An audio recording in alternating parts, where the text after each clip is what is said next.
My brother invited us to stay at his place and said we wouldn't have to pay rent or bills. I work with money and my husband Charlie fixes cars. We live in the house where I grew up. But it's not just any house. It's been in my family for a long time and used to be where my dad ran his business. My brother was supposed to take over the business, so he studied economics in college. He even went to Oxford University to learn more about running a business. After that, he came back to the US and worked with our dad for a while.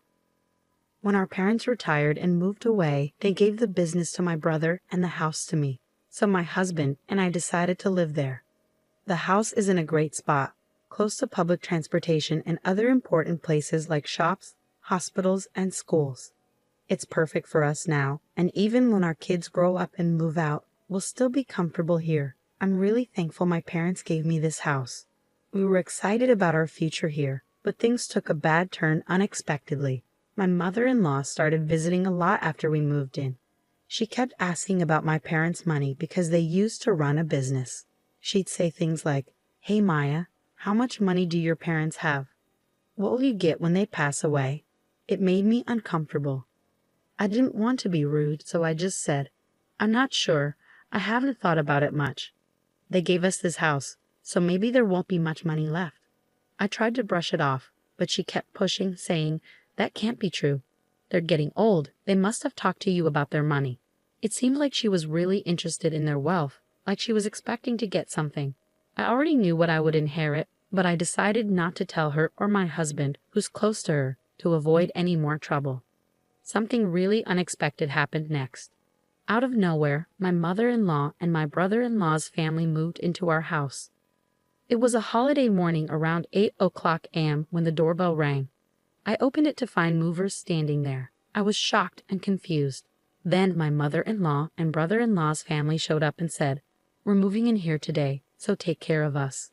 When I saw their smirking faces, I felt a shiver down my spine. My husband woke up, and when I asked him what was going on, he seemed unfazed and said, "What's the problem? There's plenty of space in this house for all of us." He acted like it was totally normal for them to move in. As if that wasn't surprising enough, my sister-in-law said something even more unbelievable. She said, "We were invited by your brother, Maya. He said we don't have to pay rent or bills, so we're counting on you." Then my brother-in-law started barging into rooms without asking and said, "This room gets good sunlight, so we'll take it, Charlie. Move all the stuff out into the hallway." I felt really dizzy after all this happened. This is my house, but they're acting like they own it, opening doors and claiming rooms. My mother-in-law and sister-in-law's family have been pretty rude for a while, especially my sister-in-law, who even went through my bag without asking. If they keep this up, they'll start taking over my space. I've had enough. This is my house, so why are you acting like you own it? I've had it. I want everyone to leave. I usually keep my cool and don't raise my voice, but seeing these people move into the house my parents gave me without asking and acting like it's theirs pushed me over the edge. That's why I lost control and yelled at all three of them. But then something unexpected happened. "How dare you talk to us like that? You're the one who should leave." The moment those words were said, I felt a sharp pain on my cheek. Did I just get slapped? It took me a few seconds to realize what had happened. I was shocked. I couldn't believe it, and all I could feel was the throbbing pain on my cheek. In that moment, something inside me snapped. I can't live with people who would do something like that, but this house belongs to me. I don't want them living here like parasites, so I decided to pack my things and leave, planning to tell my family about what happened. I needed to find a place far away from here, so I rented a monthly apartment for now. I'll have to commute to work from there. As soon as I told my parents about what happened over the phone, I could sense their anger, even from a distance, especially from my dad. He's always been very caring and has adored me and my brother. As a CEO, he was strict, but as a father, he was always kind and ready to help us out of any trouble. I didn't want to drag my parents, who were just about to retire, into this mess, but I had no choice because my rightful home was being taken away from me. While I stayed in the monthly apartment, I was sure that my husband and his family were making themselves comfortable in my house. So I decided to take action based on suggestions from my brother and father. A few days later, during my break, I checked my phone and saw dozens of missed calls and messages from my husband. I knew exactly why he was trying to reach me. I took action and called the water and electric companies to shut off the utilities. Our house relies completely on electricity, and without it, nothing works. We haven't set up solar panels yet, so there's no other way to get power. Since it's really hot right now, living without electricity and water must be tough. My husband's calls were probably about dealing with this situation. Just as I was about to ignore his call, my husband rang again, perfectly timed with my break. "Hey, what's going on?" "There's no power, and the water isn't running." "Did you cut off the electricity and water?" I could tell from his voice that he was in a panic. The house belongs to me, so now that I'm not living there, it wouldn't make sense to keep the electricity and water running, right? That's why I had them shut off. If I kept the utilities on, I'd have to pay the bills even though I'm not living there. I can't agree to that, so I naturally had them turned off. When I explained this to my husband, he got really angry and insisted that I turn the services back on right away. But just because he wants me to doesn't mean I'm going to agree. I get it. If they want to renew the services, they should pay for it themselves. But whenever this comes up, they always say things like, "It's your house, so you should foot the bill." Their words and actions don't match.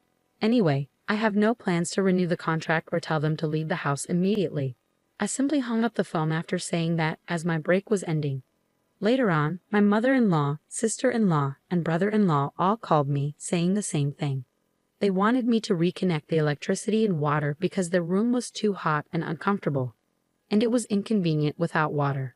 But these were their problems, not mine. After listening to their complaints, I told them to deal with it themselves and hung up. I thought they were just being greedy and hoped they'd give up and leave soon. Even after a week went by, there was no sign of them leaving. So I decided to take stronger action.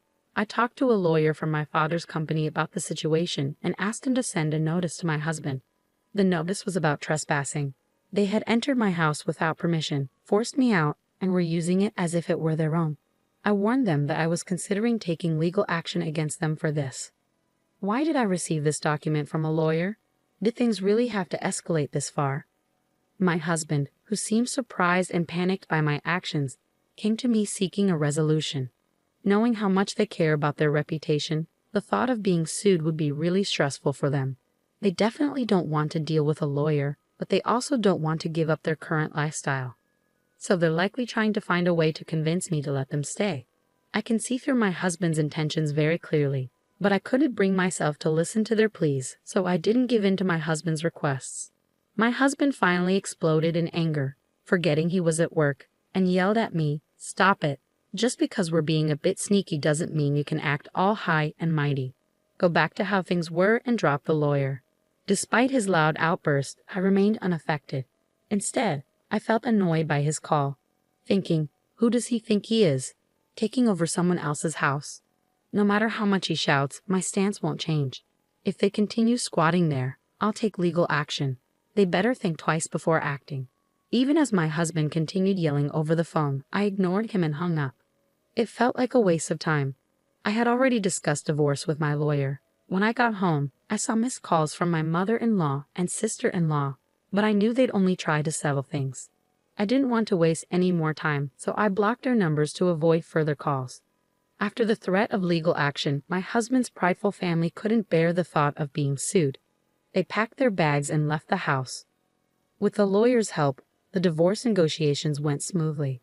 I arranged for a cleaning service to come in, and finally, I returned to my sparkling clean house. While living separately from my husband's family and then in a monthly rental was comfortable, nothing beats being back in my own home. However, I noticed that the house needed some renovations in certain areas. I discussed this with my father, who introduced me to a reliable contractor. I began planning the renovations with their help.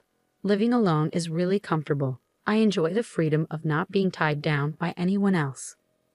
I found myself enjoying the freedom of my current life. I could lounge on the sofa without anyone scolding me, eat whatever I wanted without judgment. But then I received a call from an unknown number after 3 months of silence. Initially, I ignored it, thinking it might be a contractor. However, when the calls persisted, I reluctantly answered, only to find it was from my ex-husband, from whom I had recently divorced with the help of a lawyer. We had made a pact to never contact each other again. So why was he calling now, especially after changing his number? We had agreed through our lawyers to stay apart for good. There was nothing left to discuss, so I asked him not to contact me again. Just as I was about to hang up, he pleaded, "Please just listen to me for a moment. I'm begging you." Despite my reluctance, he began speaking without my consent. It turned out his company was facing a severe financial crisis, and they had decided to reduce his salary. Moreover, my mother-in-law's health was failing, rendering her unable to work. My sister-in-law and her husband couldn't contribute much to the household expenses due to his unstable job situation. Although my sister-in-law was working multiple part-time jobs, most of her earnings were going towards paying off her husband's debts. My ex-husband was struggling to make ends meet, and with his salary cut, things were only going to get tougher. After hearing all of that, all I could think was, okay, so what?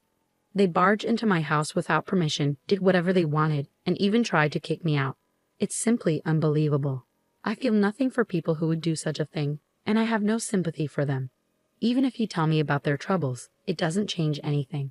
They're your family, you should deal with it yourself. There's nothing I can do about it. My ex-husband started to panic even more at my words. Don't say that. We're in serious trouble. We won't even be able to pay the rent for our apartment and will struggle to buy food tomorrow. We used to be a family, right? Please help us, he pleaded, almost in tears. But I wasn't convinced. When I was in trouble, he did nothing to help, and he, along with my mother-in-law, looked down on me. Just like her, my sister-in-law and brother-in-law always belittled me. They insulted me for my appearance or my old-fashioned views. They didn't care how much it hurt me.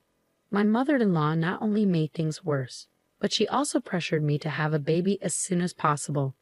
She forced strange herbal medicines on me, booked unnecessary doctor's appointments, and spread rumors to the neighbors that I was unable to conceive. Looking back, there wasn't a single positive aspect to my marriage. My ex-husband, who used to be kind before we got married, became a puppet under my mother-in-law's control after the wedding. On the first day my mother-in-law barged into our house, I was out for an appointment. She cried to my husband, saying she wanted to be friends with me, but the moment we met, she would badmouth me. She'd say things like, "My son seems to have lost weight. Is it because your cooking is so bad?" Whether we were at home or out, my sister-in-law and brother-in-law would join in, laughing at me. I can't deal with people who behave like this anymore. No matter what you say, my feelings won't change. I can't help you guys, so I'm going to hang up now. And please never contact me again. With that, I finally hung up the phone and blocked the new number. Knowing my ex-husband, he might change his number and try to contact me again. So I decided to change my phone number at the store over the weekend. But before that, those four broke the promise made through the lawyer and suddenly showed up at my house at 11 o'clock p.m. "Open up, let us in, and take care of us. We're family, you should help us."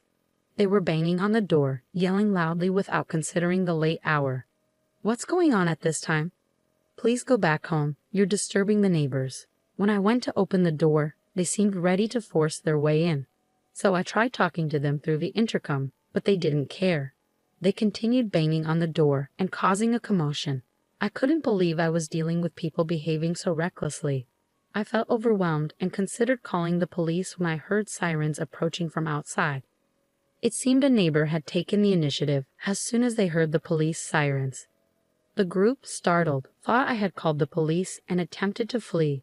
However, with a crowd gathered, escape wasn't an option. Consequently, they were escorted to the police station by the responding officers. I was questioned about the incident, and I explained everything that had transpired. News of my ex-husband and his companion's actions spread rapidly in the neighborhood. Among the crowd was a co-worker of my ex-husband's, and by the next day, the entire office was aware of the situation.